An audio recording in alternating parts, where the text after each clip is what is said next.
अगर आप उसे उठा भी लेते हैं तो आपको अंतर पता नहीं चलेगा। ये आपका जीवन बना भी सकता है अगर आपको पता है इसे इस्तेमाल कैसे करना है। ये एक महान खजाना है अगर आपको इस्तेमाल पता है, वरना ये विनाशकारी हो सकता है अगर आपको नहीं पता।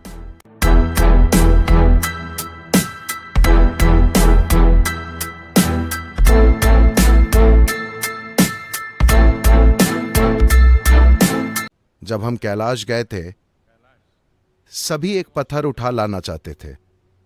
मैंने कहा कि एक समय था जब लोग यहां से पैदल जाते थे। तमिलनाडु से लोग कैलाश तक चलकर जाते थे। अगर 10 लोग जाते थे तो सिर्फ 2 ही लौटते थे।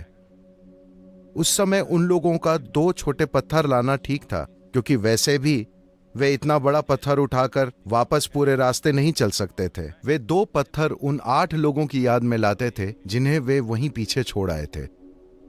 ये ठीक था। आजकल आप गाड़ियों में बड़े आराम से जाते हैं और आप झोले भरकर पत्थर घर ले आना चाहते हैं। इस रफ्तार से कुछ सालों में पूरा कैलाश पर्वत ही तमिलनाडु में होगा। तो कृपया कैलाश के पत्थरों को कैलाश पर ही छोड़ दीजिए। ये आपके किसी काम के नहीं है। तो ये पत्थर जहां से भी हैं, गंगा, यमुना, जहां से भी अगर आपने उन्हें उठाया है तो कृपया उन्हें वापस लेकर जाएं और उसी नदी में डाल दें, क्योंकि अगर उस नदी में जीवन को बसना है तो ये सब चीजें जरूरी हैं। सालिग्राम आमतौर पर जो आपको दुकानों में मिलता है वो ज्यादातर एक अंडे के आकार का पत्थर होता है। तो ज्यादातर सालिग्राम जो आप देखते हैं उनमें कोई खास गुण नहीं है। वे बस सुंदर पत्थर हैं जिसका मिलना बहुत ही ज्यादा दुर्लभ है। आमतौर पर समुद्र में मिलने वाली रत्न ज्योति सालिग्राम की तरह बेची जाती है। किसी भी पत्थर के टुकड़े को सालिग्राम कहकर बेचा जा रहा है, वो सालिग्राम नहीं है। या लोग उन्हें कई तरह की राल में ढाल कर बेच रहे हैं। पक्की बात है कि वो सालिग्राम नहीं है। सालिग्राम एक दुर्लभ पत्थर है जो करोड़ों में एक होता है।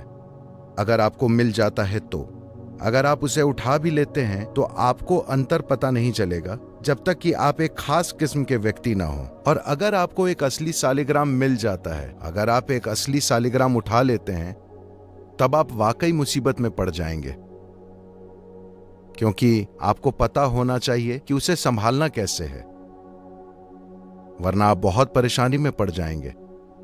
यह आपका जीवन बना भी सकता है अगर आपको पता है इसे इस्तेमाल कैसे करना है। यह एक महान खजाना है अगर आपको इस्तेमाल पता है, वरना यह विनाशकारी हो सकता है अगर आपको नहीं पता। जो लोग पारिवारिक जीवन में रहते हैं, साधारण जीवन बिना पर्याप्त अनुशासन, एकाग्रता, जागरूकता के, उन्हें अपने घर में कभी सालिग्राम नहीं रखना चाहिए। अगर वो रखते हैं तो उन्हें जबरदस्त अशांति से गुजरना पड़ सकता है। हमने ऐसे परिवार देखे हैं। करीब 2-3 पीढ़ियों पहले उनकी दादी, दादा या कोई एक सालिग्राम ले आया। उन्होंने इससे अपना जीवन बना लिया, लेकिन उनके मरने के बाद अगली पीढ़ी को नहीं पता था कि कैसे रखना है। और ऐसे परिवार ऐसी मुश्किलों और दहशत से गुजरते हैं जो कल्पना से परे है, क्योंकि उन्हें यह पता नहीं होता कि वो ऊर्जा कैसे संभालें। यह ऐसा है कि जैसे आपके पास एक पावर हाउस है, आपके घर में एक ऊर्जा पैदा करने का स्रोत है और आपको ऊर्जा को संभालना नहीं आता, तो आप लगातार परेशानी में रहेंगे, है ना? आप जो भी छुएंगे आप परेशानी में आ जाएंगे। तो ये बस वैसा ही है। ये जबरदस्त ऊर्जा का भंडार है। ये एक छोटे ब्रह्मांड की तरह है। ये अपनी ही तरह का एक सूक्ष्म ब्रह्मांड है, because it carries the same type of क्योंकि इसमें वैसी ही ऊर्जा रहती है जैसे कि ब्रह्मांड के बड़े रूप में होती है। तो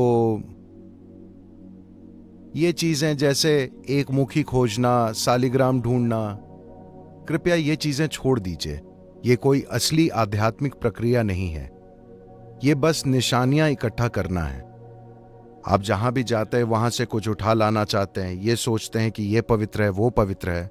ऐसी नायाब चीजों की तलाश बंद कर दीजिए। ऐसा बहुत कुछ है जो आप इसके साथ कर सकते हैं, ये वो करते हैं। instead of going about looking for बजाय इसके कि आप इन दुर्लभ चीजों को नदी में, पेड़ पर या कहीं और खोजते फिरें, उन्हें छोड़ दीजिए। अगर आप ऐसी चीजों के लायक हैं तो वो किसी न किसी तरह आपको मिल जाएगी, लेकिन मुझे नहीं लगता कि अभी आपको उनकी जरूरत है।